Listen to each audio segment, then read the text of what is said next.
New World Overthrow. I want to jump right into it. I want to call my portion of the presentation Intellectual Insurrection. It has a little bit of a psychological twist to it because that's what I am. For those who don't know me, I see a lot of new faces, which is a good thing. I'm a school psychologist by training, a nationally certified school psychologist. And what I do in my job is I evaluate children in public school, and I decide who goes into special education. Any child who's ever been put in special ed got there because a school psychologist evaluated the child and said that they had one of 12 educational disabilities: mental retardation, autism, emotional disturbance, specific learning disability, deafness with blindness, orthopedic impairment, traumatic brain injury, other health impairment, multiple disabilities, or developmental delay. It's what I call the Sweet 12 or the Sweet 13. Depending on what state you live in, there's 12 or 13. In Pennsylvania, there's 12. The job of the school psychologist is very, very complicated because you're asked to determine whether or not this black child is struggling because they're not interested or because they can't learn. But special education is very political. To make it real simple, I'll give you an analogy. There's 2 million black men in prison, there's 2 million kids in special ed. Do you see the relationship? There's 2 million black men in prison, there's 2 million black kids in special education. I say that to say, parents, that you got to be very, very circumspect before you put your child in special education because it can be a high road to incarceration. By the way, there's no longer anything called a Board of Education in the Americas. There is no longer a Board of Education. You only have boards of incarceration. It's very important that you understand that. The purpose of school is to prepare children for prison for no other purpose. For no other purpose. There's 50 states in the United States of America. In each of the 50 states, the black population in prison is at least triple their population in society. In the state of Pennsylvania, blacks make up 10% of the population, but half of those in prison. In every state, we are 2 or 3 times our natural population inside the prison. It's deliberate, it's intentional, and it's systematic. And I say that to say that we have to prevent ourselves from falling into the trap of blaming the victim for their own situation. Yes, black people are the #1 accomplice to white supremacy. Without a doubt, we are the #1 accomplice, chiefly because we do nothing about it. Okay? But we do not spend billions of dollars to keep ourselves where we are. We did not put up the $500 million to create HIV. We didn't put up the money to create Ebola. We're not the ones building the prisons. We don't create the miseducation systems. So as you can see, you are not the chief cause of your problem because you don't have the economic organization to do what's being done to you. Very important that we understand that. Now I want to deal with education first. If I'm going to deal with education, I got to deal with incarceration. The reason why you see the incarceration rates mushrooming as they are is because what? The black man and woman are no longer needed in American society. You were brought here to do what? To work, to labor on behalf of someone else. But now there is a whole group of minorities who are coming into America who are willing to do the job that you did for cheap without no complaints. Your existence in America is very peculiar. It is problematic for white supremacy. Why? Because you actually have a right to be here. You actually have a stake in this country. You built it. So that's very problematic when you want to get rid of a people. So what must you do? To get rid of those people, you have to do what? Find somebody to take their place. America will always need a free and exploitable source of labor. Because they don't want the black man and woman to no longer be the free and exploitable source of labor, they have turned now to the who? The Hispanic. And now the Hispanic is uprooting you and everything you can think of. In fact, in President Obama's last medical higher education bill, he put $2.5 billion aside for historically black colleges and universities. But for the first time in history, that money for black colleges can go to white colleges if they are trying to recruit and retain Hispanics. In case you haven't been paying attention, the entire civil rights movement that your ancestors fought, bled, and died for has been totally taken over by Hispanics and homosexuals. Now, when you deal with homosexuality, sometimes we make the mistake of dealing with it through a moral lens. Don't deal with it morally. It's not really a moral issue. Some of us deal with it through the cultural lens. Nothing wrong with that, but it's not principally a cultural issue. Some of us deal with homosexuality through a genetic lens. Okay? You can go there if you want, but there is no proof anywhere on the face of the earth that homosexuality is a natural God-given disorder. Now, let me tell you why homosexuality is here, and this relates to education. Why?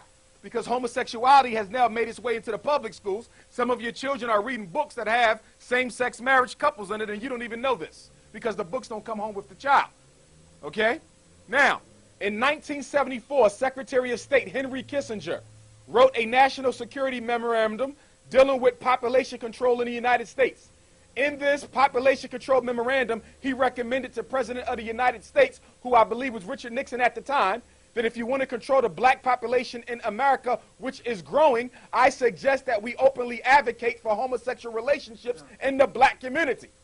It is a population control strategy. It has nothing to do with God, and it has nothing to do with genetics. The reason why you see so much homosexual advocacy is it is a population control measure. And then they put the HIV into the homosexual males, and now they give it to the black woman, so now you exterminate the whole race. The problem with our community is we don't have a socialization process. We wonder why so many males become homosexual, because the homosexuals have a socialization process for your child. We wonder why so many children drop out of high school, because the school district has a socialization process for your child. They can almost predict that they're going to leave in 9th grade because they socialize them that way. The Army has a socialization process for your child. That's why once they enroll, they consider themselves Army men and Marine men until the day that they die. Even when they sleep, they have it in their mind because they're socialized to do that. You do not have a socialization apparatus in place. As a result, your children don't even belong to you. You think they do until they get a certain age, and now they belong to somebody else because there's invisible systems at play that you can't see with the naked eye. You can only see it if you put on your political shades. And most of us don't look at our political shades. We can't see it, which is why you hear black people say today that there can't be no white racism because I don't see no white people in the ghetto. But what you fail to realize is that you do not have to be present if the strength of your system is as developed enough that allows you not to be there. They control the ghetto by remote control. And they control the ghetto by who? Black elitist Negro leaders. And one of the biggest reasons why black people haven't made more progress is because you keep listening to these leaders who are members of the black elite, whose agenda is the same as your enemy. But you can't see this. An elitist Negro is no different from a European. They have the same values, they have the same interests, and none of them can stand grassroots black people. Which is why any elitist Negro leader that you see, they don't live with you, they don't struggle with you, and they don't like to be seen after dark anywhere around you. They simply tell you what to do. In fact, as Attorney Alton Maddox in New York said it best, he said that there are no Negro leaders in America, there are only Negro brokers. Their job is to broker deals between the power structure and the black masses to keep them at peace. If you don't believe me, look at any revolt that almost turned into any kind of an organized struggle. In every situation, you see what? A Negro leader being sent in by the power structure, not to organize your issue and present it in the right way, but to silence you altogether. Watch them. Some ministers, but not all. Some businessmen, but not all. Some politicians, but not all. But the key ones, without a doubt. Without a doubt. And so what you have to ask yourself is, why are you following this person? And the interesting thing about black America, it's impossible for you to have a leader anyway, because you're not organized. Organized groups of people choose leaders. If you notice, nobody can give white people a leader. They have an apparatus in place for that. You've never heard of someone giving the Orientals a leader. They have an apparatus in place for that. Black people are the only people on earth who you could tell them who's leading them without them actually giving their own informed consent, as we call it in psychology. So I'm saying that to say that you got to back off and stop reacting to what's going on. And if we're going to talk about reacting to what's going on, I got to talk about President Obama. Now, many of you didn't know this man 3 years ago. In fact, the first that most of us heard of him was during the aftermath of Hurricane Katrina. If you go back to Hurricane Katrina, the United States government decided, and by the way, the government is nothing more than a group of men who carry out the wishes of the corporate gangster bankers. Let's be clear. Okay? That's it. The people in Washington, D.C. do nothing but carry out the orders of the international corporate conglomerate. The government is not run by votes, it's run by bucks. Very important that you understand that. But anyway, in the aftermath of Hurricane Katrina 2005, former President Clinton and current president at the time, Bush, were on their way down to shake hands with the victims of Hurricane Katrina. Not to do anything about it, just to shake hands. But anyway, President Obama, who was then Junior State Senator Obama, was over in Russia on some foreign relations business on behalf of the Council on Foreign Relations, the board of which his wife sits on. Now, by the way, CFR was started to rip Africa off of its resources, by the way. In fact, the CFR goes back to the 1920s. And believe it or not, it's creation was actually spurred by the work of the Honorable Marcus Messiah Garvey, who had organized black people all across the world. Okay? So that's where the CFR comes from. So if you belong to the CFR, whether you are Michelle Obama or Jesse Jackson, who's also a member, you are there to help the white power structure rape off poor black nations. Or should I say, disorganized nations, because there's really no such thing as a black nation, because what is in the soil of Africa and most other so-called third world nations makes the world go around today. If you shut down Africa's borders, white supremacy would fall overnight. So understand that we are at the center of everything that goes on in this world, whether we are in control of it or not. But anyway, they told Clinton and Bush that you got to wait till Obama comes back before you go down and shake hands with the victims. So let me ask you a question. If he wasn't chosen to be the next president of the United States, what the hell was he doing with two current presidents? They chose him before you knew him. So you got a bad habit of celebrating when there ain't nothing to celebrate about. Now, when Obama first ran for state senator of Illinois, he ran against Bobby Rush, former Black Panther from that section of the city, of that state, Chicago, Bobby Rush. Bobby Rush blew him out the water. Obama comes back again and runs again, only this time he got the backing of the National Democratic Party for a state race, which is something you tend not to see. Not only that, once he wins, he is invited to be the keynote speaker at the 2004 Democratic National Convention. Okay, you know what that is like? If I'm not mistaken, isn't Shirley Kitchen a state senator? Could you imagine her being invited by the Democratic National Convention to be the keynote speaker? Well, that's what they did with Barack Obama. Why would they take a nobody, per se, and make him the keynote speaker of something that large? Because they wanted to see the reaction of white America to him. And the reaction was phenomenal. It was astounding. And that's when they decided that we would make him what he was. But even more importantly, for you to understand, the man who created the Trilateral Commission on behalf of the Rockefeller family, a European by the name of Zbigniew Brzezinski, whose books we need to get in the bookstore, The Grand Chessboard, which is one of them, which basically gave the strategy plan for 911. He said whenever you want to control the people, you must create a serious terroristic incident.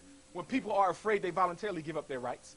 Just like you do in your neighborhood because you're scared of the drug dealers, but you ain't once asked the government why they can't stop the drugs from coming in the country. But then after all, we know that the drug industry is $500 billion a year, and if you stop the drug industry, Wall Street will plummet. If you stop the drug industry, most of you who are getting ready to retire would have no money to retire on, because illegal drugs is used to supplement most major stocks on Wall Street. In fact, 2 weeks ago, BBC ran a story. The United States Marine Corps and Army was in Afghanistan 2 weeks ago, and they came into a large poppy field. And by the way, Afghanistan is the #1 poppy producing nation on the face of the earth. Opium and heroin, Afghanistan. Now you know why they're there. Ain't got nothing to do with freedom and democracy. We ain't even free and democratic here. Okay? So anyway, they reported in the newspaper that the Marine Corps and the Army were forbidden by President Obama to burn up the poppy seed. So you mean to tell me you in here fighting the enemy government who can sell this drug crop for millions of dollars to finance their war, and you don't destroy it? That's because you're not in there to destroy them. You're there to oversee your drug operation. It's a book you need to read called Dark Alliance by a European reporter by the name of Gary Webb, W-E-B-B. He's the one who was murdered after he published his book because he had uncovered, okay, that the United States government, okay, was trading guns for drugs and giving Central and South American gangs free access to black neighborhoods, helping them establish networks so they could sell their dope. Drugs is a form of chemical warfare in the black community. Don't look at it as nothing else. You can't stop it because you don't control it. Okay? So to beat up on young brothers who are out there selling it, even though it is wrong by what they're doing, but at the same time, we are wrong because if we had a job for our young people, they wouldn't be selling the drugs. See, they're out there selling because there's no economic system for black men. There's 5 stages of life for black men in America, in case you ain't been paying attention. There is miseducation, there is medication, there is incarceration, there's frustration, and then there's extermination. That's it. And every black man in here, every black man who's not in here has the job of doing what? Trying to sidestep those 5 steps, but they're extremely powerful. And the reason why they're so powerful is the minute you send your child to school and he can't sit still for 5 minutes, they want some Ritalin. They want some Cyclic. They want some Prozac. They want some Adderall. They want some Paxil. And they're giving you this, and you're giving it to your babies because somebody told you that a simple little family problem that can be solved with discipline is now a psychiatric issue with a brain-based neurological cause. But when they diagnose your child with the disorder, nobody ran a CAT scan or an MRI. It's about pimping because they make $32 billion a year off these black children who are being given these drugs. $32 billion a year. And nobody's even telling you about the side effects. Nobody's telling you that the drug messes with your son's ability to produce healthy semen in his testicles. Did anybody tell you that? And that's coming straight from the Food and Drug Administration. But wait a minute, you can't rely on the Food and Drug Administration to approve your medicine. Why? Because most of the high-ranking staff in the FDA have stock invested in the drug companies, most of which publicly trade on Wall Street. So the reason why your son is pumping dangerous drugs in his body is because somebody's stocks need to go up. So you got to look at the situation for what it is, black people. You got to turn off the TV and start reading a little bit more. And you got to make sure you grab those children and pull them tight and close to you, because right now with what the homosexual movement is doing, it's off the hook. I was at a historically black college not too long ago, and I saw two cross-dressed brothers walk into the room where I was. Thoroughly cross-dressed, blouses, high heels, fishnet stockings at a historically black college and university. In fact, it's going on at most of the historically black colleges and universities. The homosexual movement has taken over the civil rights movement. But believe it or not, the homosexual movement and the civil rights movement have a little relationship. When we go back to Dr. King and the civil rights movement, we find that his top advisor at the time was an openly professed homosexual male by the name of Bayard Rustin. Y'all know who I'm talking about. In fact, Dr. King was forced to stop working with Bayard Rustin because everybody else in the civil rights movement said that this don't look right, because back then, black people stood for a little bit more. So a black minister had no problem standing up saying that I'm not for homosexuality. You'd be hard-pressed to find one today. And the reason why you'd be hard-pressed to find one today is because George Bush, the last president, came up with a bright idea. He said, if the black church is the backbone of the black community, if we start giving them money, can we soften their position? And somebody said, yes, Master. So he found a way to get past the constitutional provision of a separation of church and state. And so now you got black churches all across America, including in the city, who get money directly from Washington. They are the new FBI, faith-based initiative. Very important that you watch this. In fact, I know for a fact that the FBI in every major city, you should know this, has two lists. They have a list of radicals. I'm probably on there. Some of you are on there, okay? Then they got another list. These are resources. These are the leaders who they can go to and find out exactly what's going on here tonight. These are the people who they can go to and ask to keep a tab on him. What is he up to? What is he doing? And you know most of those lists are comprised of ministers. That's right, religious leaders. See, when somebody told you that we just deal with God, we don't deal with nothing else, that was a political decision, because there is nothing more political in this world than how you form your concept of the all-powerful creator. In fact, the white Jesus concept, okay, is a phenomenon that you only find in the black community, in that we are the only race of people who will voluntarily worship our creator in an image of somebody else's creation. You can't find it. You go to the Orient, Jesus looks like them. You go to the Middle East, Jesus looks like them. You go to white countries, Jesus look like them. But when you go to certain Roman Catholic cathedrals, Jesus look like us. Like if you go to the Vatican, if you go to the Catholic cathedral in Poland, in Spain, in Ireland, most of them have black Madonnas and child to this day in the main cathedral. But the reason why there's a white image of a white Jesus in your church is because the mind works by symbols. And if I make your God look like me, then naturally your unconscious mind will associate me and George Bush and every other white man who's come across as being God Almighty. So when you think you're on your knees praying to God, you're really worshiping the white man, and you wonder why your prayers don't get answered. Making African children inferior begins with birth. I say it all the time. So when your child come home, what do you turn on the TV? White racist cartoons. Everybody remember the Tasmanian devil? The little ugly fat thing that just kept spinning around? Do you know why that cartoon was created? Because at the time, the British was in Australia, okay? And there's an island off the coast of Australia, Tasmania. They exterminated every living black man, woman, and child on the island of Tasmania, so they gave you the Tasmanian devil. Remember this. You cannot exterminate a people until you first exterminate their image in the mind of everybody else. Look at Hitler in Nazi Germany. Before he could attack the Jews, he had to do what? First have a propaganda campaign that made the Jews worthless in the eyes of everybody else. And that's what we fail to realize. It is only after you have been made a demon in the eyes of everybody else can you then be exterminated. But the interesting thing about Nazi Germany is that there was a population of 50,000 Africans who lived there and went through the same hell, and you don't find them memorialized at no Holocaust conference. Why you don't see no pictures of black people at a Holocaust conference? In fact, do you know that there was a group of black soldiers called the Liberators who liberated the European Jews from some of the worst concentration camps that there are?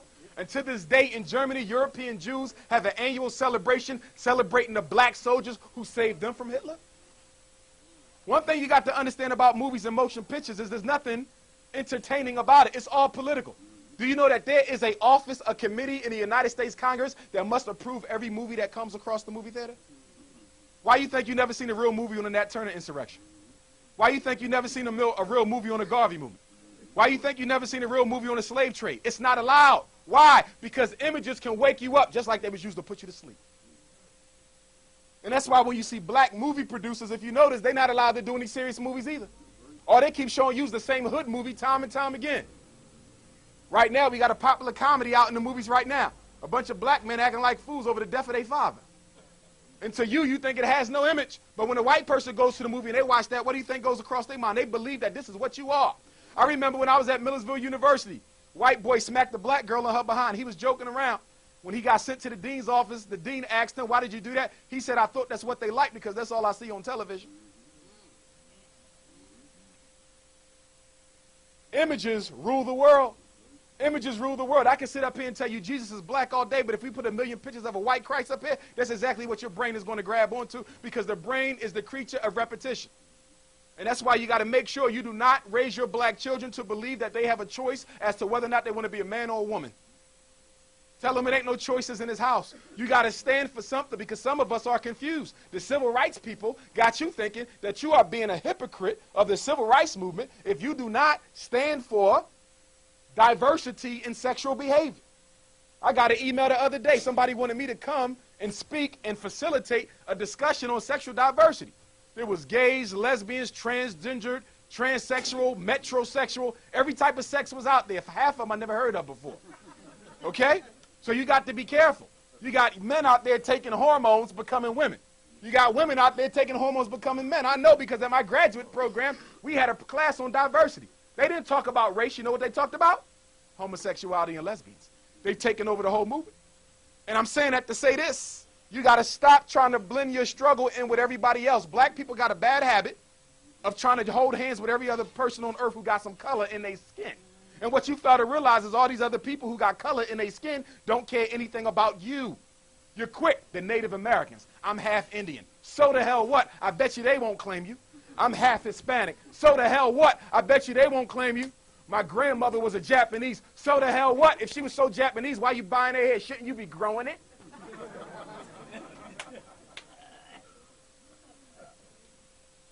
Understand this. If a white person found out that his grandfather was black, you would never know. If a Japanese found out that his grandmother was black, you would never know. But let a black person find out that they got anything of anybody else in them and you walk into their house and their whole house is the flag of that other race, even though they want nothing to do with it. I know because when I was in college, I had some friends of mine who had a little bit of this and a little bit of that, and you walk into their room and you would think they was 100% Turkish or 100% Irish or 100% Russian. Don't look nothing like them. You look like poor Negro to me. But you want to be something else. But anyway, here's the issue with Obama. And this is the one piece that you got to grab your mind around. And I don't know why I keep seeing Barack Obama's face on posters with Dr. King and Malcolm X, and most disrespectfully, the Honorable Marcus Messiah Garvey, who would probably spit in the man's face. Yes. Okay? And that's why people who do art, if we got any artists in here, you got to be a conscious artist. Okay? You got to stop making pictures that are big lies. Okay? Garvey facing Obama, that's a lie. King on the shirt with Obama, that's a lie. Why is it a lie? Because Dr. King was for reparations, read his speeches. Obama is against it. Dr. King is for civil rights and affirmative action. Obama is against it. Not only is Obama against that, he also said that he's not even interested in an apology for slavery. Barack Obama, your president. But guess what? It's our fault. Because everybody who voted for President Obama, we are the only group 40 million strong and shrinking, 40 million strong who did not meet with the man before you pledged your vote.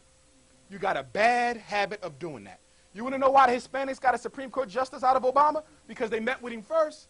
You know why the homosexuals are getting everything that they want? Because they met with him first. The police met with him first. The unions met with him first. You didn't meet with him.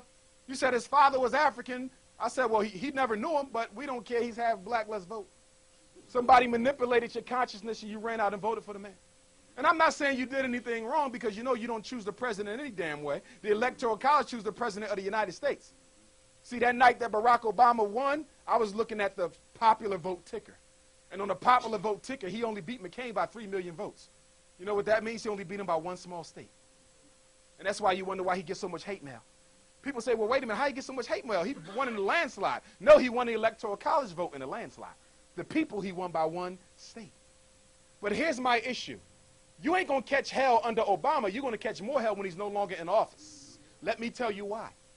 You have went on record, us, the Negro people, have went on record as saying what? No matter what that man does not do for me, he can ignore me, he can ignore police brutality, he can ignore miseducation, he can ignore the over-incarceration of black men, and he's still my man. So let me ask you a question. 8 years from now, when Obama is no longer president of the United States, and Jim Brown the cracker is in the White House, and you go send the man with the perm up there, what's his name? You send Al Sharpton up there to go and debate for you. You know what that new president going to tell you? Get out my damn face. You just had a Negro in office for 8 years and let him do whatever he wanted to. You never hold him accountable one time. So how you think you're just going to start holding white presidents accountable, but the black presidents get to ignore you? I'll never do another thing for you for the rest of my life. I'm telling you, by letting Obama slide for a decade, you let every white president slide for the rest of eternity. And it's after Obama that you're going to see black folks catch hell like you ain't never caught before, because you let somebody manipulate your consciousness, and by manipulating your consciousness, they was also able to manipulate your loyalty. And another thing, I got to give a shout out to Black and Nobel. I know they got a diverse array of books up here. We got, you know, the soft porn up here, but they still got the conscious stuff in the back. No, I'm going to tell you why I'm saying that. Because when you go to certain bookstores, particularly those that's owned by Europeans, you will find that the conscious black literature section has all but disappeared. Has all but disappeared.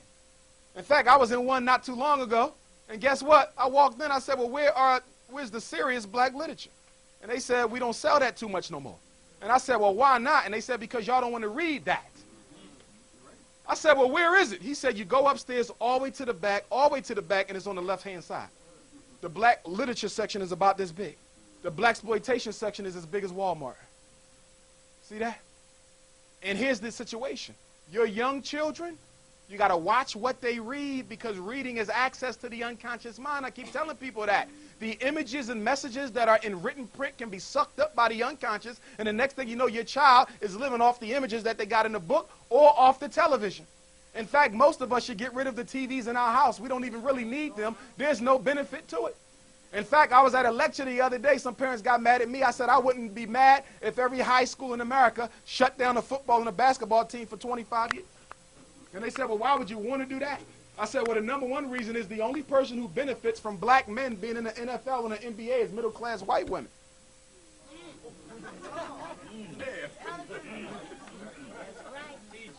Am I wrong?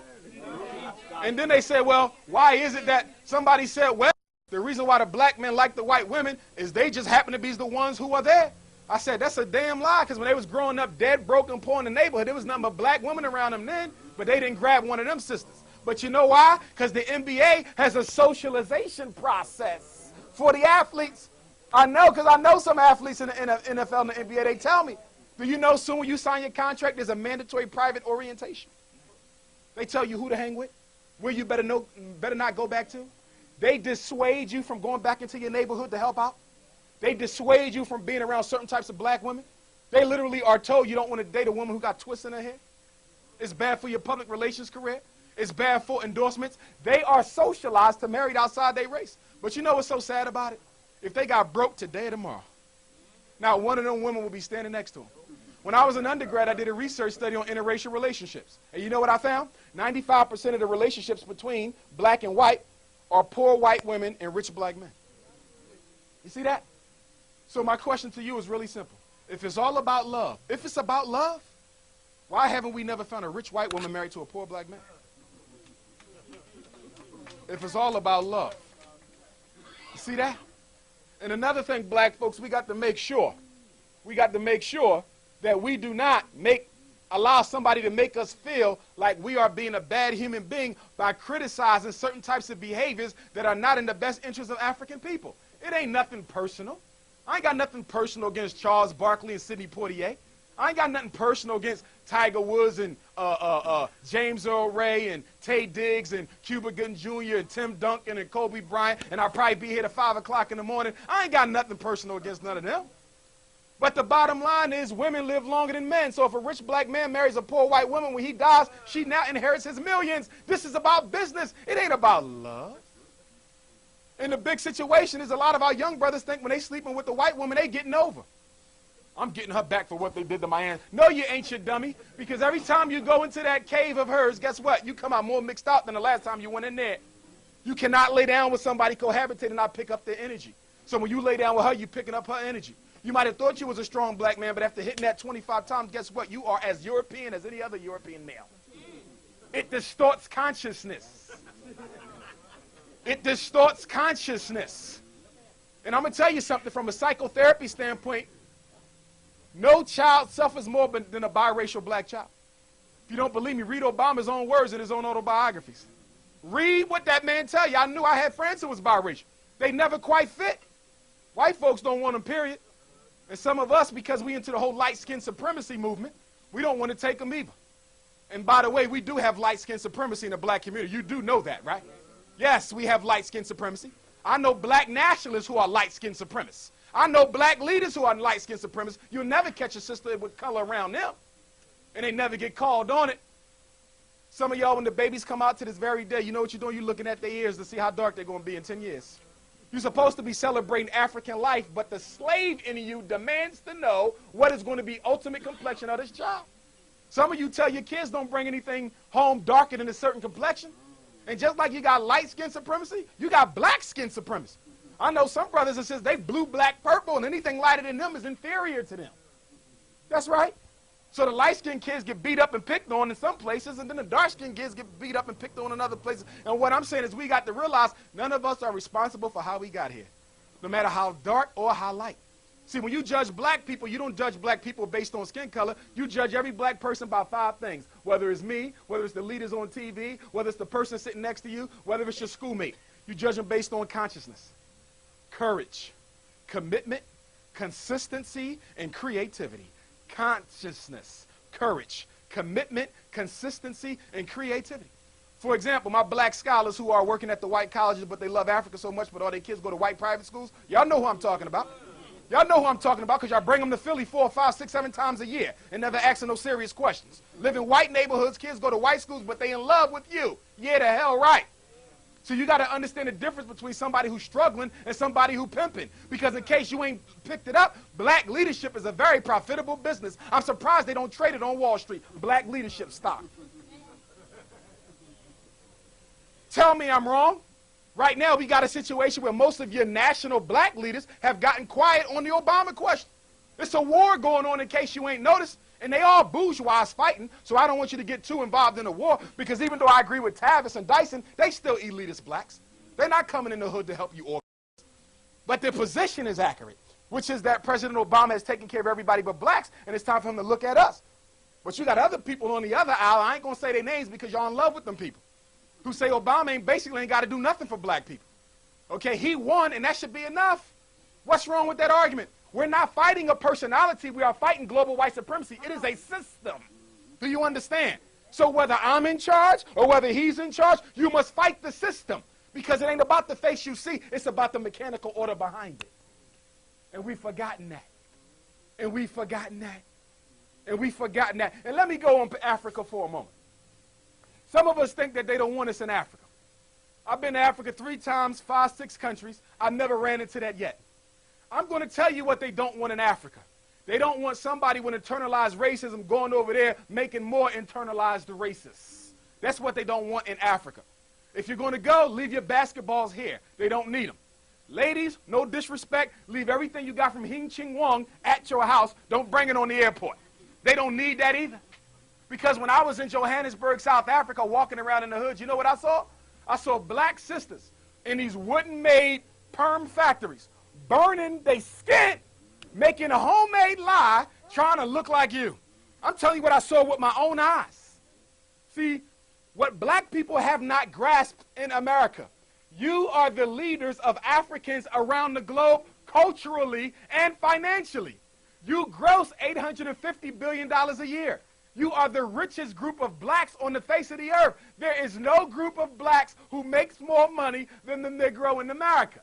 In fact, there's only 9 groups of people with more richness than you on earth. So there's only 9 groups of people who make more money than black Americans, Negro Americans, ex-slaves, whatever you want to call, because I don't know what an African American is. There's a hyphen in there. What's the hyphen going on? I think W.E.B. Du Bois said it best. I respect him a lot. He was a hater, though. He hated on Marcus Garvey and helped destroy the movement. Okay, but you got to look at the good and the bad in everybody. So I celebrate Du Bois' good, and at the same time, when I teach young black children, I got to teach them that he was a very, very jealous, Eurocentric man. And he wanted to destroy Marcus Garvey because Marcus Garvey didn't have a Howard degree. Harvard. So he wanted to know how this English-speaking Jamaican without a college degree comes to America and take over my leadership. Booker T. Washington had just died. So Du Bois said, I am the heir apparent. I'm supposed to be the next great leader, but here comes Mr. Garvey, some short, fat man from Jamaica, and it just organizes 15 million people like that. So it brought the jealousy. But my point is, getting back to Africa, is that we have to have something to give to Africa. With $850 billion, do you know if we were organized, no African nation would ever have to go in debt to the World Bank or the International Monetary Fund? Do you know that? Do you know that? No African nation would ever have to borrow another dollar from the United States government if blacks in America were organized. But we are not organized. That is our problem. Stokely Carmichael, Kwame Ture, he was a socialist, I'm a nationalist, but he was correct. And Mr. Garvey was correct when he said the number one enemy or the number one weapon used against the Negro is disorganization. The only organization we have in our community is the church and the mosque. And guess what? That's not going to get it done. And the reason why it's not going to get it done, because the Orthodox Christian and the Orthodox Muslim are more alike than they are separate, because neither one of them wants anything to do with black consciousness. And I can say that because I was raised Muslim and I challenge any Muslim on that. Orthodox. We don't want nothing to do with it. Islam is for everybody. You're right. Islam is for everybody, but the last time I checked, when you make Hajj and you go to the Middle East, they call you Abd and Kafir like they do every other black man. Long beard or not. Don't let religion confuse you to your race. African people are the only people who are asked every day, are you loyal to who you are, or are you loyal to what you believe? The question for me is real simple. If God made me first and made me black, obviously being loyal to blackness is being loyal to God at the same time. I'm not choosing either or. They are one and the same for me. And that's where we mess up. And that's where we mess up. Remember, anything you drop into a self-hating people will be used for self-hate. And if you don't give them anything, they will make up stuff. North Philly versus West Philly. William Penn versus Ben Franklin. But wait a minute. Y'all don't do no damn homework, and they don't do no damn homework. So how the name you want to fight in the name of the school? That's what Negroes do. That's what we do. And then we got a situation where all of our young people are self-medicating on marijuana. But ain't nobody telling them that they spraying the drugs that they bring to the hood. They spraying them. I want y'all young people to know, if you keep on getting blunted like that, and we know who's smoking the blunts because your fingertips look like you've been playing the piano all day. And it's funny, too, because I do psychological evaluations for a living, right? So soon they come in and sit, I'm looking at the fingertips. And you know when you blunt, I'll see him laughing in the back. Yeah, I know. I know when you blunt it, because when you blunt it, you move in slow motion all day, okay? But ain't nobody telling you that when you grow up, young man, and you want to get have your wife and y'all want to have a child, okay, you won't be able to give her what she needs to bring you that baby, okay, because it messes with the sperm. Just like you go in slow motion, they be going in slow motion. And they never get to where they're supposed to be. So you got to slow that down. Now, speaking of spraying chemicals, let's talk about HIV for a moment. It's the number one killer of black women 18 to 38. Now, right now, the United States government, the official's line is that AIDS was created. Listen to me now. This is official. This is from the government. AIDS was created because a monkey in Africa, Congo, had sex with a woman. If you don't believe me, look it up. Type in the origin of AIDS according to the U.S. government. They said that the monkey had the virus and gave it to a woman. They said, we're not going to say that the woman cohabitated with the monkey, but somehow the virus jumped from the monkey to the woman. Then Ebola came out, and Ebola worse than AIDS because you know Ebola liquefies your internal organs. They literally turn into liquid, and they start oozing out of every edifice in your body. Guess what? Ebola comes from the Congo too, another type of monkey. Okay? Now I got a question for you. Why the Congo? The Congo is the richest piece of real estate on the face of the earth. Do you know that there's more diamonds, gold, coltan, oil, you name it, in the Congo than any other nation on the face of the earth? In fact, we all got a cell phone right now, laptop at home, car outside, which you probably wouldn't have if it wasn't for a mineral called coltan. Cobalt and titanium, they bring them together, it makes coltan. You cannot have an electromagnetic communication device without it. The reason why the monkey had to come from the Congo is so you would never think about going to the Congo so nobody sees what the hell they doing over there. Do you know that they're actually fomenting the wars that's going on between the gangs? Arming this one, arming that one, giving them pennies while they run away with all the minerals. Why do you think they assassinated Patrice Lumumba back then, who in my opinion was the strongest of all the Pan-Africanists, okay? Because Lumumba said, you ain't going to steal from our country no more. If you want it, you're going to pay for it. So the CIA director, Alan Dulles, Eisenhower, and the rest of them got with the government of Belgium and said, you know what? Get him out of here. They took that brother, two of his comrades, and sliced their body up into little teeny pieces and put him in acid, and the only thing that survived was the teeth and a piece of his skull. And a couple years ago on BBC News, they did an interview with some of the Belgian officers who were there during the assassination of Patrice Lumumba, and one of the officers reached into his pocket, pulled out a napkin, and guess what he unrolled? He still had Patrice Lumumba's teeth. Ain't never did a day of jail in time, and he was laughing about it. Look at what they do to us, and then they laugh about it. But at the same time, young men, don't be so quick to run out there and fight because we good for that. I had one brother say, well, you know what, why don't we just start bombing cop cars? You silly Negro. First of all, they can see everything you do. And by the way, in case you don't know about the Telecommunications Act, every text message, every voice message, every email message, every phone message goes into a central repository. It is never destroyed or deleted ever. Okay? Did everybody hear me? There is no privacy in America. That was one of the first things they undone, and the latest Telecommunications Act came under President Bill Clinton. He did that. There is no privacy anymore. You are already being screened. You got, I don't want nobody in my business. Your business, hell, it's their business. You don't have no business. What business? Chicken wings, shrimp bag fouillon? What business do you own? Because you ain't got a supermarket. You ain't got a private school. You ain't got an airplane or a submarine. By the way, Bob Johnson, who sold BET to Viacom for $2 billion, actually wanted to start the first black international airplane business because he saw how much money black people spend in the travel industry. And you know what they said? They said, nigga, here go a basketball. You better get out my face and give him the Charlotte Bobcats. That's right. That's right. Bill Cosby been trying to get a major network since the beginning of time. And I take issues with Bill, don't get me wrong. Okay? Don't get me wrong. But at the same time, he was a black man who was trying to buy a major network. They sent him somewhere else. See, there's certain industries that are not open to black folks unless they organize. How is it that Michael Jordan is the first former NBA player to become a majority owner of an NBA team? And the NFL still ain't had a black owner yet. See, what we fail to realize, my brothers who like running with the Eagles flags in your car, when you run around with that Eagles flag, you don't even know that you're supporting white supremacy. See, the Philadelphia Eagles is a corporation. The Philadelphia Phillies is a corporation. They buy, they trade, they sell, they exploit internationally. It's a white corporation. And we got a bad habit of doing that. It's amazing, too, because you'll see Irish people will have the Irish flag, Italian people have the Italian flag, and a Negro will have an Eagles flag and a Sixers flag on the other side of the window with some dark-ass glasses on, thinking he doing something. So we got to wake up. First of all, what we got to do, we got to start pulling that money together. You know why black folks don't own anything? Because we don't trust each other. We don't trust each other without money. Now you want to put a dollar bill in this? I get his brother $1. I'll be calling him every 5 minutes to make sure he ain't spent my damn dollar. Am I wrong? Am I wrong? You know why the Orientals get a head up on you? They get off the boat. 20 families will shack up in one house, and won't nobody leave the house till everybody in the family got their own business. Do you know that? It's what the Indians do because everybody has a do-for-self collective mentality except the black man. And guess what?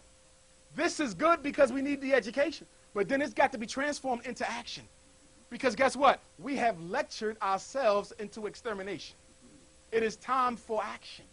But the problem is, the truth of the matter is, most of us are not ready for that action. And so, guess what? Everybody else uses it except us. Except us. So where do I think black people are going to be at ultimately in the next 100 years? We're in the 21st century. Where do I think we're going to be in the 22nd? This is what I think. I don't think there's going to be a single African American left in the next century. I think you're going to be replaced with African immigrants from Africa. Why them? Number one, they need our intellectual genius. We have it. The immigrant Africans have it. They need it. Okay? That's number one. Number two, they got to find a way to get rid of you because they owe you too much. See, when you owe somebody too much, simplest thing that they do is do what? Gangsters? They get rid of them. So these 40 million black people, we got to get rid of them. The reason why you got so many prisons, people, ain't because you're committing crimes. The reason why you have so many prisons is because they're trying to get you out of the population as whole. That's why. And by the way, for my Pennsylvania parents, in case you ain't heard the news, there's a new law, the Keystone Exam law. I did 3 lectures on this, but I want to give it to you real brief. This is the latest plot. Beginning in 2015 in the state of Pennsylvania, and this applies to any child you have from 7th grade or younger. Beginning in 2015, state of Pennsylvania, there's going to be 10 tests called the Keystone Exam. Your child cannot fail more than 4. You must pass 6. If you fail more than 4, you do not get a high school diploma in this state. That's all 67 counties. That's all 501 school districts. And if you think I'm making this up, go to the Pennsylvania Department website. There's already 25 states who have this test. And guess what? States that have the mandatory graduation exams have some of the highest incarceration rates in the country. Pennsylvania is building 4 new maximum security prisons right now.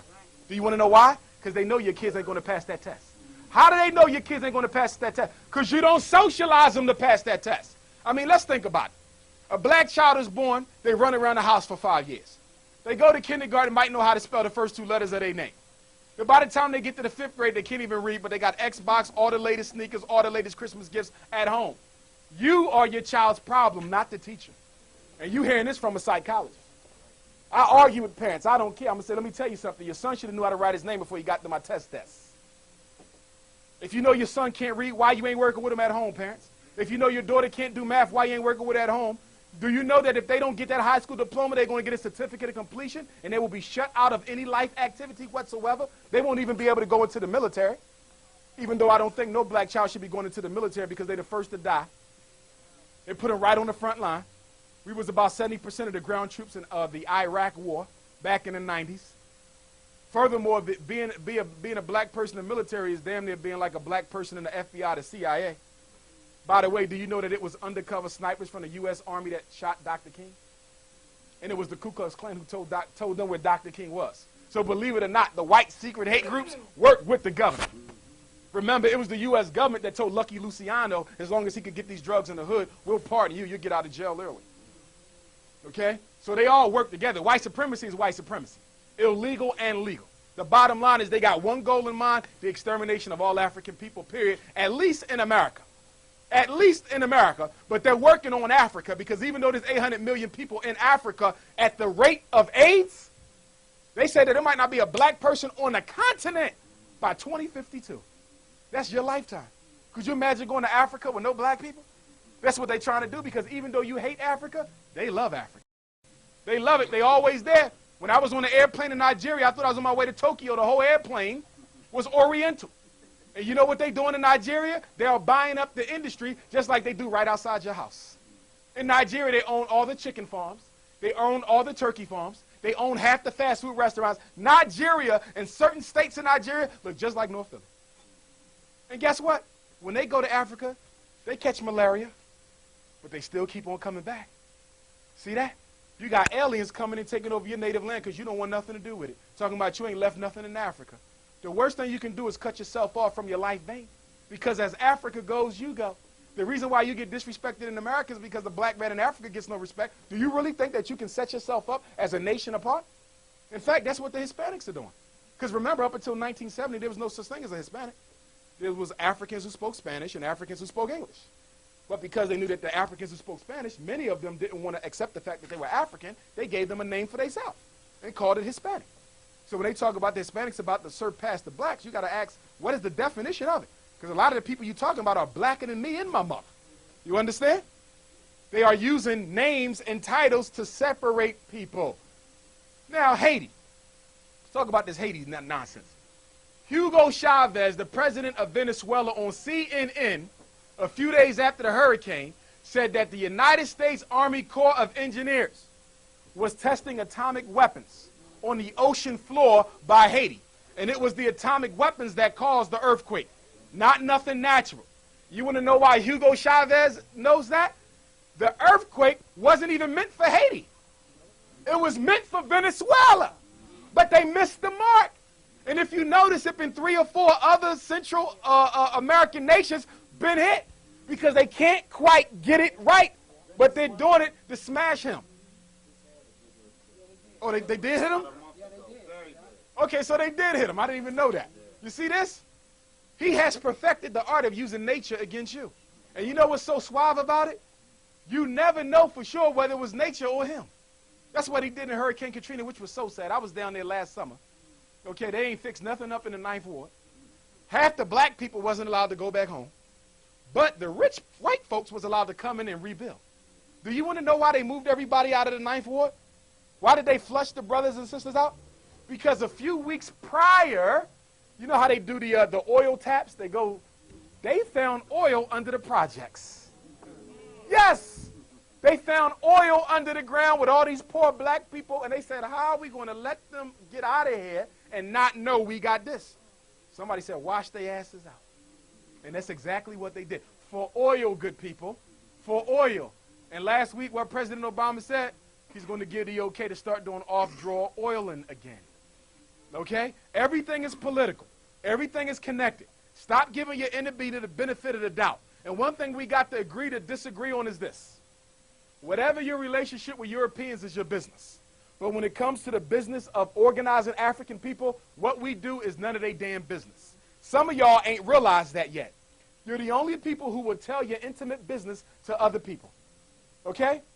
Take a Korean businessman and another Korean businessman. They may respect each other as Koreans, but when it comes to selling sneakers to your kids, they're not going to tell where he getting his price from and where he getting his price from. Black folks got to do the same thing. We don't believe in racial hatred. That's not who we are. But I don't have to be an integrated fool not to believe in racial hatred. And some of y'all, your religious views have clouded your mind so much that you can't even come to an all-black meeting without feeling like you're sinning against God. And I told you to tell me when it's 15 minutes left. Anyway, don't be hitting me in the back, Tyson. Anyway, I'm going to wrap this up. And I'm going to wrap it up with this. I'm a Pan-Africanist. I come in the tradition of the Honorable Marcus Messiah Garvey, greatest black leader of the 20th century, only black leader to ever organize 15 million Africans. He organized more Africans than every organization you can think of put together since the end of slavery. Not only did he do that, he gave us the red, black, and green flag. He laid down a strategic map work that led to the freedom of all of the African world. Kwame Nkrumah, who led Ghana to independence in 1957, and he has a black star on that flag, said that if every book he read, including the Communist Manifesto and Du Bois's work, and remember Du Bois lived his last years in Ghana, he said the most significant and impactful book that he ever read was The Philosophy and Opinions of the Honorable Marcus Messiah Garvey. Y'all got any copies in there? Handle that. Now, Garveyism, I'm picking with you. Garveyism and 7 quick steps. Number 1, your God better look like you if he has an image. If he ain't got an image, so be it. But you know what I find? A lot of us think our God don't have an image, but he does. Like a lot of our grandmoms. God ain't got no color, but when you go in his house, you still see, who painted the Last Supper? Michelangelo's uncle up in there. Because you do know that the Last Supper was his uncle and 12 crooks that he got from the prison. If you don't believe me, read his history. That's right. That painting on your wall is nothing but inmates from the local jail. That's like going down to Pick and CFCF, taking a mug shot and hanging it up on your kitchen wall. Okay? So tell grandmama that. Okay?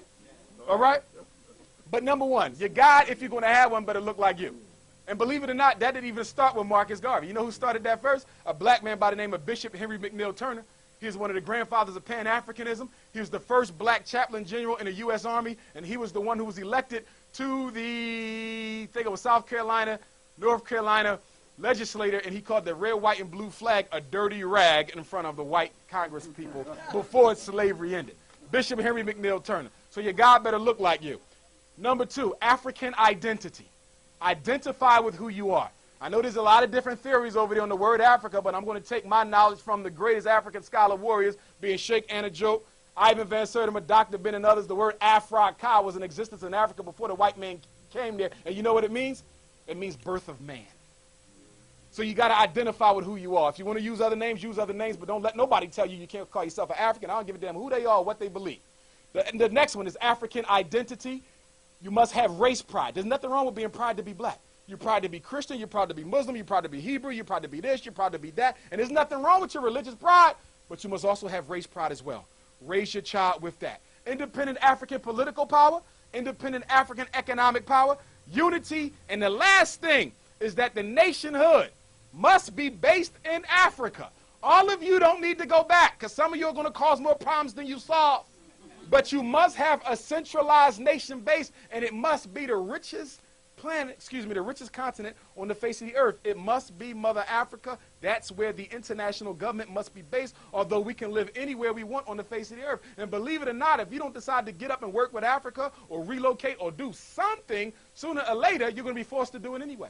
Because what happened in Katrina, they're going to keep on doing that. They're going to not stop. There is no stopping until the black man is gone. And I'm going to leave you with this. Many of us think that they just want to get rid of the grassroots blacks, the strugglers, the freedom fighters. Many of us think that people like Tiger Woods and Barack Obama will always be safe. That's not true. Do you know what eugenics is? Eugenics means to exterminate the gene that produces the people. So that means that they must exterminate everybody. So the goal is not to keep a few here and a few there. The goal is to get rid of every last American-born African.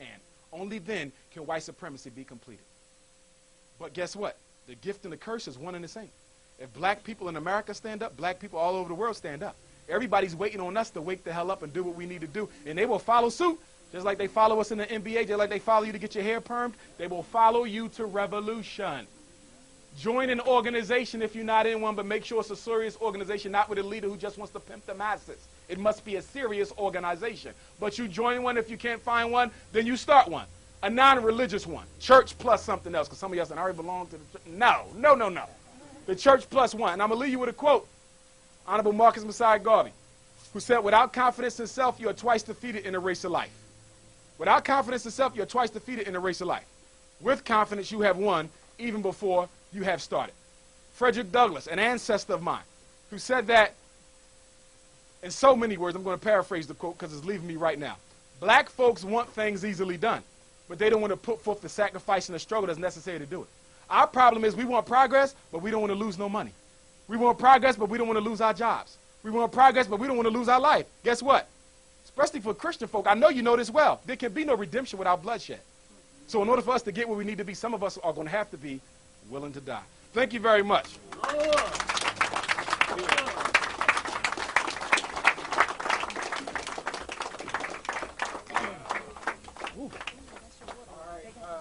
going to give him a couple minutes to, going to give him a few minutes to calm down, but I'm not going to take it off because he said so many things. We're just going to let you ask him a few questions right now before Professor Griff comes up here and makes you forget everything that he just said, because everything that he just said was really important. So if you have any questions for the brother now, especially pertaining to your kids in education, ask you now, please.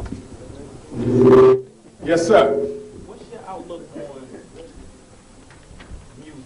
Like, as far as music, not in just, the hip-hop community, but in music in a whole? I think music can be a very revolutionary force. It always has been.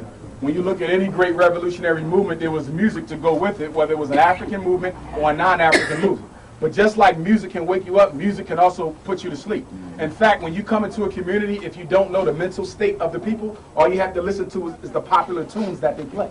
So if you come into the black community today and listen to our most popular music, it is self-denigrating, it is self-respecting, and it is consciousness-lowering. You follow me? At the same time, if you listen to some of our most popular music in the 60s, although you still had some of that, okay, some of the more popular tunes were stuff that was a little bit more liberating.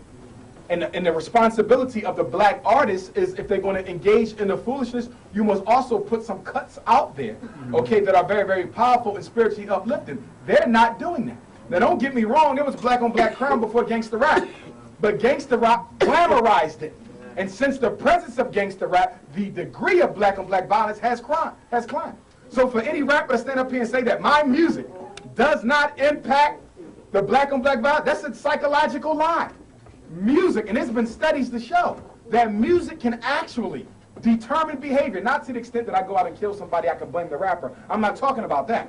But there is an influential aspect to the music. In fact, in ancient Africa, they say that there is a part of your spine, you understand, that corresponds to every sound of music. And that in Africa, certain music was played to help your spirit come from your belly and go up to your consciousness. You see? So it's a very liberating force. The problem is black music is totally owned by Europeans. That's why when people say hip-hop culture is progressive, culture is transforming, and most of all, you must own your own culture. Black people don't own rap music. You understand? Even the big-time people who we like to worship, they don't even own their own stuff. Okay? Universal Records, Interscope, don't know black people sitting on those board of directors. Nobody. You understand? But the people on TV are making you think that they own something. They own a little piece of something. But the bulk of the music that they make is going to somebody else. Music is America's second leading export industry. Did you know that? America makes more money off there's only one other product, and I forget what that was, that America makes more money off than music. Music is America's second leading import industry. If we control just what we made, we'd be trillionaires by now. You follow me? But we got to go back to the way black musicians used to operate, which was sell their own product. See, if you're in music, even if you're in publishing, you got to make a decision. I want to get famous and keep a little bit of what I make, or I don't get famous and keep everything of what I make. Do you understand? It is the central dilemma of every black person in business. If I sign with a big distribution company, I can get real famous. But my amount of the profits is going to be low. But if I continue to sell out my trunk, I won't be as famous, but I'm going to keep all the money. What do I prefer? I say don't be famous and keep all the money. We got to get back to ownership, because until you own, you don't control. And we got to make sure we influence our children to become owners of whatever industry they decide to pursue. If a child wants to be a doctor, you got to give us another black hospital, because we ain't had one. You understand? If a child wants to fly airplanes, you got to give us that black airline. Okay, if you want to be a lawyer, you got to own your own firm. We got to stop making our kids think it's comfortable to serve white people as long as you're making 6 figures. We are not after profit. This is where we mess up. Profit is not our goal. No. Power and control is. See, you don't have to be rich when you have power and control. Look at all the money black folks got. You understand? But you have no power. White man got power. He don't need the cash, because if I'm rich, excuse me, if I'm powerful, I don't need money. I can make you do what I want done anyway. Money is unnecessary. Money is for people without power. Right. We need the power and we need the wealth. We keep telling our kids that money is power. No, wealth is power. We got to take the money and translate it into business, real estate, property, investments. Always make the joke. Give me an Oriental kid and a black kid. I'm going to get an Oriental kid $1 million, I'm going to get a black kid $1 million, and I'm going to come back 10 years later. The Oriental kid will probably have tripled that money. He will own businesses, international conglomerates. You know what? That black kid will have about 4 or 5 trucks, some old rusty-ass rims on them, a whole bunch of old played-out sweatsuits, old chains and sneakers. Y'all know what I'm talking about. You see that? All we want to do is spend money. See, one thing in this, and I'm going to leave on this, well, unless there's another question. The goal of slavery was to make the slave a willing accomplice in its own extermination.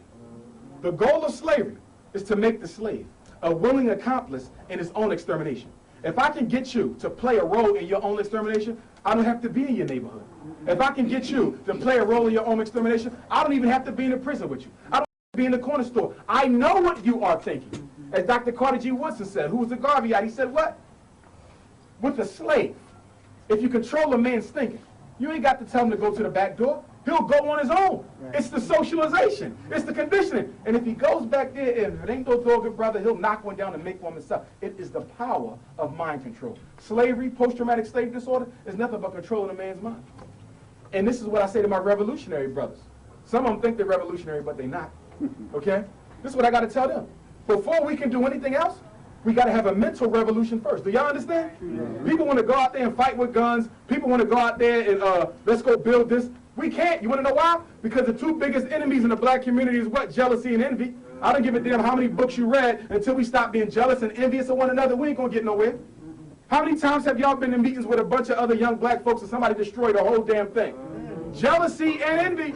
Even when you study our history, you see some of the greatest black men we ever had were destroyed by other great black men because of jealousy and envy. And the problem with jealousy and envy is this. If this man has the secret that can liberate all black people, but I'm jealous of him, my jealousness is selfish. You know why? Because I will kill him knowing he may have been the one to free all y'all. So if I'm killing him, do I really care about y'all? Hell no, I care about myself and my ego. So us black men, before we come together as men and get done what we need to get done, you got to kill the envy and the jealousy.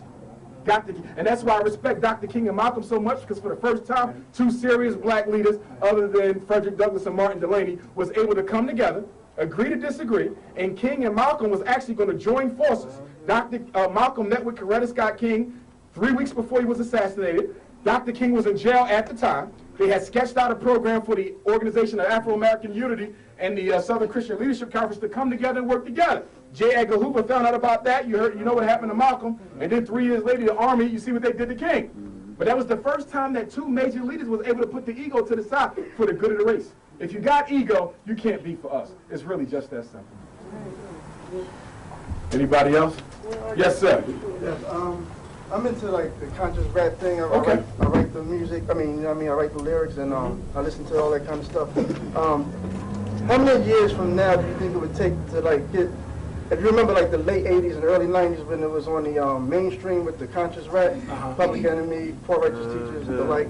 How many years from now do you think like you get it, not just back to that, but it could be a movement where we can just, you know what I'm saying? Right. When conscious artists such as yourself and other brothers decide that we're not going to let the major music labels co-opt our music. That's what happened. You follow me? The conscious rap movement never had to end if we didn't decide to start doing business with the majors. You see that? If you keep it in the neighborhood, you can distribute on your own. See, the principal problem with black people is this. Whether it's music, clothing, books, we do not have a distribution network. Do you understand? So whatever you want to sell, you got to strike a deal with a European. And they're going to charge you so much money that they're going to make all the money and you're only going to get a few pennies, even though it was your mind power that went into the invention. I don't care if you make shampoo, food, cocoa butter, music, you understand? Whatever you do, if you cannot distribute it internationally, you are at a standstill. And until black folks decide to invest the millions of dollars necessary to create an international distribution conglomerate, we'll never get anywhere. And that's the issue I take with the rappers, because they have enough money where they can create the international distribution network. You know why they don't do it? Jealousy, envy, and they're afraid that if it don't work, they stand to lose millions. What they fail to realize, you're losing millions now because you're only getting 75 cents off each album. Hell, you're damn near being flipped. That's why we have Black and Nobel. And that's why we got Black and Nobel distribution. Black manufacturers, black distributors, black buyers, black consumers, like Mr. Garvey said. But keep it local. Keep it local. Don't go that route. That's the way you got to do it. Yes, ma'am. Oh, Chris, what's going on? All right. I want to ask a question about the children in school. Okay. What do you think about this truancy thing when it comes to our children? If they spend 3 days out of school, they stay in family support. Okay, let me tell you about this. First of all, the reason why the kids don't go to school, because they're not wanted. There's nothing for them there. And the school is nothing but a prison without the beds. Okay? There's no such thing as a black dropout rate. There's only a black push-out rate. In case you don't know, if a child has been absent for a certain amount of time, after a certain grade, you can just drop them off the roll, no questions asked. Okay? And as far as this thing about locking up the parents, that's coming from State Senator Anthony Hardy Williams, who's running for governor of the state. And I'm assuming, and I can be wrong, but it appears that he's doing this because it might earn him some brownie points with the white people across the state. Because you don't become governor in this state, not if you're black. Texas, Florida, and Pennsylvania. That's KKK. Texas, Florida, and Pennsylvania. So he's trying to accomplish the impossible. But I don't like his measure. But I'm not going to blame him totally. You want to know why? Because most elitist blacks support his measure. He had a sit-in down at the school district where everybody who supported his measure, which included most of his ministers and everybody else, said that they thought it was a good thing. Well, let me ask you a question. Most of these boys live in homes where they're single mothers, correct? They normally got 3 or 4 other children, correct? They're barely making ends meet themselves, correct? So if you want to lock me up and I got 5 other kids at home, who want to get my kids? DHS? How much is it going to cost DHS to care for my child a year? So aren't you losing money instead of making money? But listen to me, people. They'll spend the money because the issue is the extermination of black people. People always keep asking a silly question. Doesn't it cost more money to put them in jail than to just properly educate them? Of course. But when you're trying to get rid of people who you've had to deal with for 143 years too long, you're willing to pay any price for the extermination.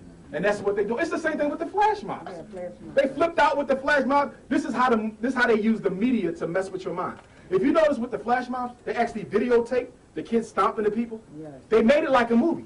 Remember what I said before? Before you want to exterminate and incarcerate, you must first do what? Destroy the image. Destroy the black male image. Now that the image has been destroyed on channel 3, 6, and 10, now when they start locking up kids all summer, putting them in the big paddy wagons, you want to turn another face because the media has already conditioned you to lose your compassion for the kids.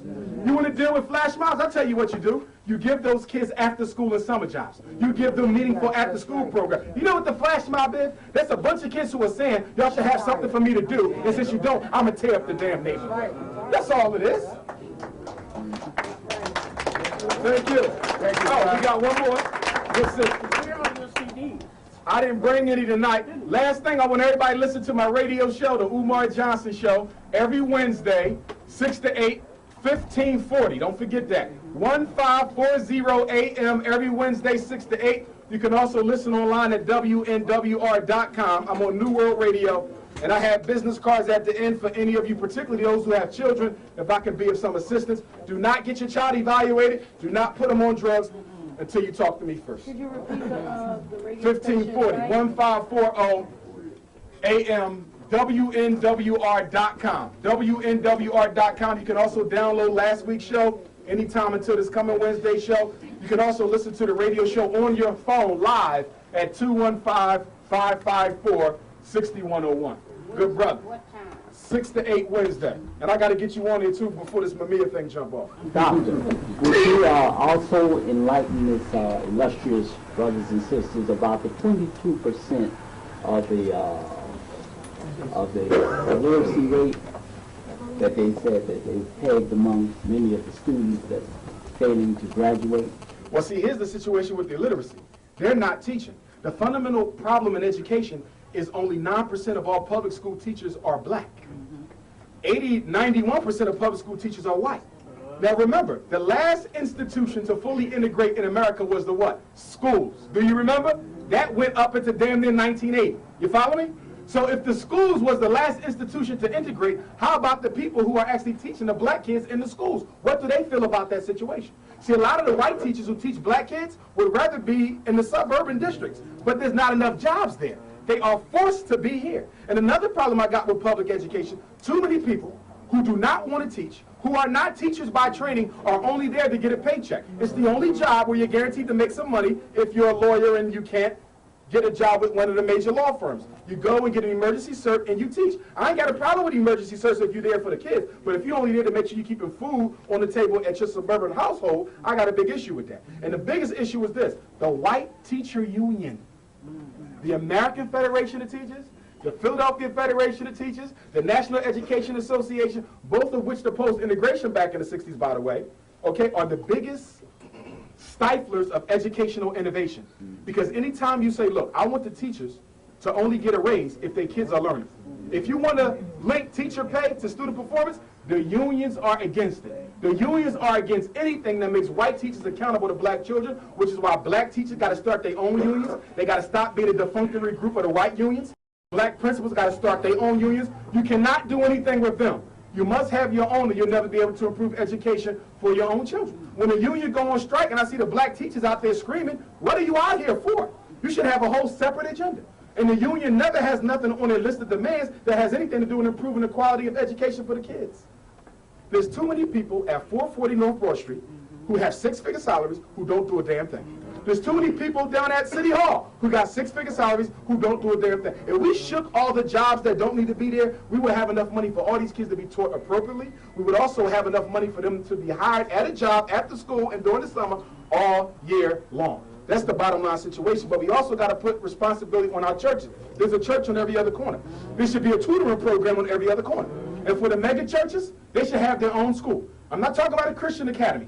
Okay, I'm talking about a school where you teach the kids regardless of what their religion is, because as Mr. Garvey said, this is supposed to be about race first. Not Muslim first, not Christian first, not Moor first, not Hebrew first, race first. We are all one people. You stand on that. The problem is we keep running into cliques. Put the cliques down and stand up as one race and do what you got to get done. We can fight in private, but we can't be fighting in public. Wow. But the situation is put those labels down, because the labels ain't why you suffer. They don't put you into little groups when they stop you on the corner. They don't put you into the middle class or the low class. The Christian or the Muslim. All they see is Negro. Go to jail. I have one question I wanted. Do that last one. Do that last one. This will be the last one. Right, 'cause we gotta get grip up. Got a little treat for y'all before we get grip up. So. Okay, oh, I'm sorry. No, I just had one question I wanted to ask. What percentage of, especially young males, young black males, that start to reject the whole process of the negative information that they're being bombarded with in the school system, do that on purpose just to keep from going insane? Well, it ain't the negative information. It's the negative treatment that they receive. See, you got to remember, soon when a black boy gets into kindergarten, he starts to realize that he's not treated like everybody else, even the black girls. He knows something different is going on, but he don't know what to call it. And then when he comes home, his mother and father say, well, it's all your fault. You need to just act right. He's like, damn, it really ain't me. Something else is going on here. So from the time that they start education, they get turned off because education becomes painful. And all human beings, everybody in this room is motivated to do what? Avoid pain and grab pleasure. So if I'm going to keep coming to school and I'm going to keep getting ridiculed, and we know, by the way, that teachers pay more attention to the kids in the class who look more like their own kids at home. So that means the darkest black boy is always in the back. And I think it should be against the law to put a boy's desk up against the wall and he don't even face the rest of the class. You know what I'm talking about? But this is what they do in the schools. So they get criminalized at the age of 5. So if I'm criminalized at the age of 5, and by the time I get to 4th grade, when most of our kids tend to check out anyway, with most of them dropping out in the 9th, I already feel criminal. And then the school uniform is the prison uniform anyway. You follow me? So by the time I get to 9th grade, I have been so marginalized, demonized, and criminalized, I really don't see a problem walking from the school to the prison. After all, they look like the same thing. Thank you very much. New World Overthrow.